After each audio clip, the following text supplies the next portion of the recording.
Chapitre 47, la convergence invisible. Ilia resta encore un instant face à la fenêtre. Non pour contempler les jardins, mais pour s'assurer que sa décision tenait, même dans le silence.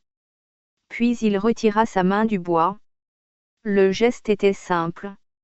Mais tout en lui avait changé.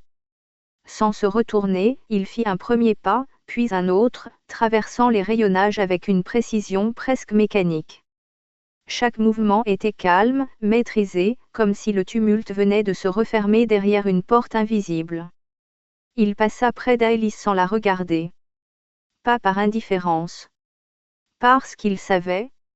Leurs regards s'étaient déjà croisés, une seule fois, et cela avait suffi. Il n'y avait rien à ajouter. Ilia poursuivit son chemin jusqu'à la grande porte de la bibliothèque.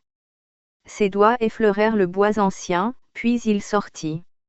L'air extérieur l'accueillit sans cérémonie. Le monde continuait, intact en apparence. Mais pour lui, tout avait déjà commencé. Il s'éloigna sans hésiter, prenant l'allée principale bordée d'arbres. Un chemin simple. Presque évident. Comme s'il avait toujours été destiné à l'emprunter. À l'intérieur, le silence mit quelques secondes à retomber. Alice n'avait pas bougé. Elle regardait encore l'endroit où Ilia se tenait. Comme si une trace invisible persistait dans l'air. Quelque chose en elle résistait. Une hésitation fine, presque imperceptible. Puis elle inspira profondément. Et comprit qu'elle ne pouvait pas rester. Pas après ça. Pas après lui. Elle se détourna enfin et marcha lentement entre les rayonnages. Ses gestes étaient moins assurés, mais plus vivants. Là où Ilia avançait avec certitude, elle avançait avec une intuition naissante. Elle aussi passa près de l'endroit où leurs regards s'étaient croisés. Elle s'y arrêta une fraction de seconde. Comme pour ancrer ce moment en elle. Puis elle reprit sa marche. Lorsqu'elle atteignit la porte, elle posa sa main au même endroit qu'il y a quelques instants plus tôt, sans le savoir.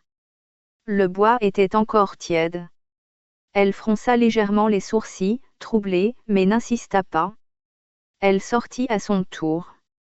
Dehors, la lumière était la même. Les jardins étaient les mêmes. Et pourtant, quelque chose avait changé.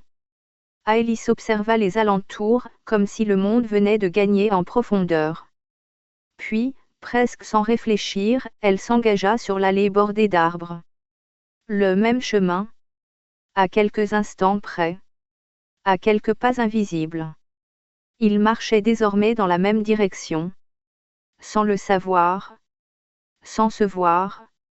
Mais déjà liés par quelque chose de plus fort qu'une rencontre. Ce n'était pas le hasard. C'était une trajectoire.